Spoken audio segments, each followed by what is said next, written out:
All right, okay. All right, let's take a look at RNA processing. This is another major way of regulating gene expression. They spell with the processing right. This is another way of regulating gene expression because, of course, what ultimately counts in gene expression is you start from the gene and you end up with the final protein products that, or in some cases RNA products that gene codes for. So we already looked at regulating at the level of transcription, the production of the precursors of messenger RNAs. But now in eukaryotes, there's very little that's going on in prokaryotes. In prokaryotes, what you basically do is you transcribe, here's your gene, let's put this down here. Here's a promoter, and here's the gene. This is our DNA. And the RNA you get is, with the most minor modifications, is really a messenger RNA. And it can be grabbed on and read by ribosomes, and the protein gets synthesized. Now, one thing with prokaryotes, of course, is they don't have a nucleus. The ribosomes are in the same compartment along with the DNA. Although the DNA in prokaryotes tends to be towards the center of the cell, there's no barriers. So an RNA that gets out is fair game if it can be grabbed by a ribosome and stuff. So we don't need too much in the way of RNA processing in prokaryotes. But when we look at eukaryotes, the situation is totally different. The precursor RNAs are in the nucleus, and what goes in the cytoplasm is heavily modified, heavily processed to make a mature messenger RNA or any of the other kinds of RNAs you find in the cytoplasm. So what I'm going to do here is I'm going to make a representation of, first, a generic eukaryotic gene. We've done this before. Second, the initial precursor RNA. And then third, the final messenger RNA. Questions, folks? Yeah. Yeah, and this is the promoter, this is the gene, the RNA here, and little or no processing, and it's a messenger RNA. Okay? All right, let's take a look at the eukaryotes. That makes a big test question. I wrote a diagram here. Okay, let's look at the DNA. We're going to have a few enhancers here. I'm not putting too many in. We have a promoter with our Tata box, almost always with a Tata box in here. So this is the DNA sequence. Okay, we got a little thing that's the transcription start site. Little tiny space, and now we've got our gene. Now once again, eukaryotic genes, for the most part, are split into regions called exons that have the instructions for making a protein, and then regions that don't have those instructions, the introns. It's all a continuous sequence of DNA, of course, but the gene is split, the instructions for making a protein are split like so into these different regions. Here again, a good analogy is watching a show on network TV. You've got the storyline, then you have a battery of commercials, and then you have the storyline again. The commercials are effectively like the intron. So here's an intron, and we're just going to put a single intron and two exons. Okay, we got that. Now continuing on, there's a sequence of DNA that's going to generate what's called a polyadenylation site.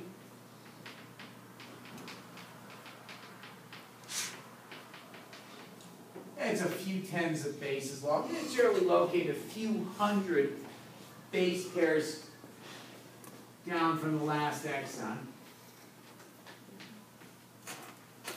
Okay, and then further on we have one or more termination sequences, usually more than one.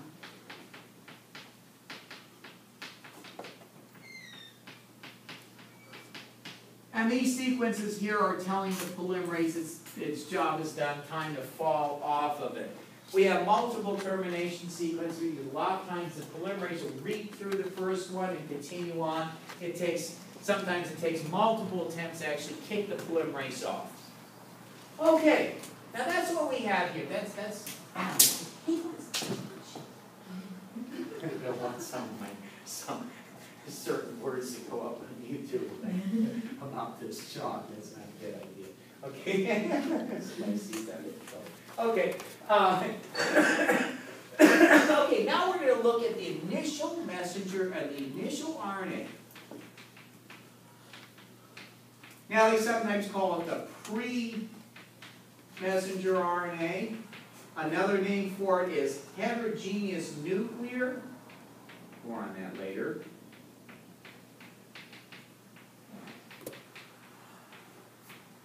Or hnRNA. More on that a little bit later. Or sometimes people just call it nuclear RNA. But this is, and they sometimes call it the primary transcript. The RNA molecule is actually being produced by the polymerase. What we're going to see here, transcription start. So here's our little transcription start. And then we have the sequence for the exon. We have the sequence for the intron. This is all one continuous piece of RNA, by the way.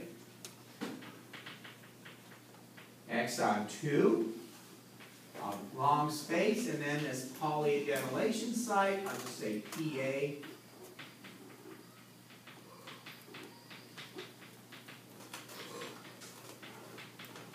Now, by the way, this diagram here is what we're focusing on again, the polymerase II transcripts. In other words, a protein coding gene.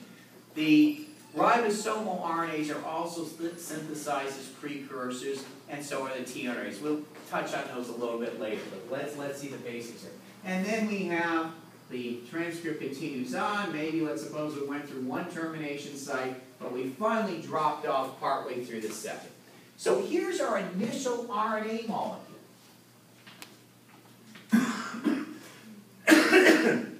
It is by no means a messenger RNA yet. This RNA, question? This RNA is in the nucleus, and it will stay in the nucleus until it is properly processed. And what we have to do is several different things to get to our final messenger RNA, which is then transported out into the cytoplasm. First of all, okay, I'll call this this same site, we'll call this the cap site. Okay, this is less than about 10 nucleotides away from the beginning of the sequence of the first exon. By the way, here's going to be our initiation codon AUG. This is where we actually start. The ribosome actually puts the first amino acid based on this sequence. Okay, messenger RNA. What's going to happen is an enzyme is going to cut part of that cap site sequence, it's really short, off, and then attach a modified nucleotide called 7-methylguanosine, or 7-MG. This is what we call the 5' cap. And as we'll see, this cap is absolutely essential because without this cap, the ribosome will not recognize this and bind to it. This is a label saying, I'm a messenger RNA, bind to me and translate me. In other words, okay, second thing. Now we have the first exon. What we're going to have to do, this intron sequence here does not have any information to make a protein. If a ribosome read that intron sequence, it would start sticking amino acids. Question? Is it 5 cap or S cap? Oh, 5 prime. Okay? The prime is that little slash at the top. 5 prime cap. Okay. Okay, now, once again, if the ribosome were to read these intron sequences, it would start hooking up amino acids. It did not know that doesn't have instructions. So you would get a protein with a whole bunch of possibly random amino acids, and that would screw everything up. Not good. So what we have to do is get rid of this intron, and then take the exons and join them together. That's a process known as RNA splicing. So now we have gotten rid of the intron sequence, we've glued the 2 exons together. We'll see more. There's a lot of cool things about this. We'll see that later on. So we got rid of the intron sequence. Now we go out to here, and this thing that's called the polyadenylation site. enzyme complex binds to that, cuts the rest of the RNA off, cuts this portion off, and then adds a string of the bases adenosine, the nucleotides adenosines, what we call the poly-A tail. And this is unique to messenger RNAs. There's usually a couple hundred of these adenosines attached at the end. And this region here,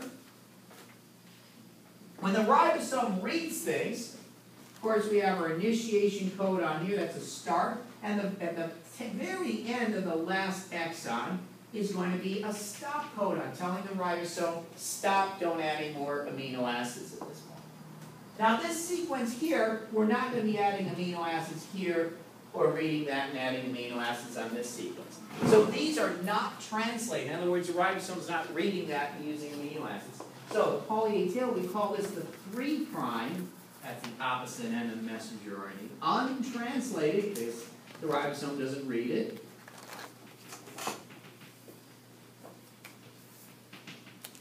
Untranslated region, or 3' UTR. Okay. And this, folks, is a mature messenger RNA. Now we're going to see the poly-A tail, as we see a little bit later on. The poly-A tail assists in ribosome binding, and it also seems to bind proteins that protect the messenger RNA from nucleases. If you remove the poly-A tail, the messenger RNAs get chewed up quickly by nucleases in the cytoplasm. Not only that, although they will bind to ribosomes, they don't bind very well, and translation drops down dramatically. So clearly this helps in translation. The untranslated region also plays a role in the lifespan of messenger RNAs and other protection from nucleases and a whole lot more. Even though it's not being read by the ribosomes, it binds all kinds of regulatory proteins. We'll see more on that later on. So these sequences, even though they're not actually being read by the ribosomes, are important in regulation. And here again, this is something you do not find in prokaryotes. So we have our mature messenger RNA has all kinds of regulatory sequences to control and determine how long it stays around, how many times ribosomes can read it if it lives long, how well it binds to ribosomes, even where in the cell we can put this. So there's all kinds of things with these sequences. But the key thing is we have a lot of processing to do in the nucleus to make these mature RNAs. So in a moment, what we're going to do is just map out the 3 key things that are done to messenger RNAs. That in a moment. What are we doing, John?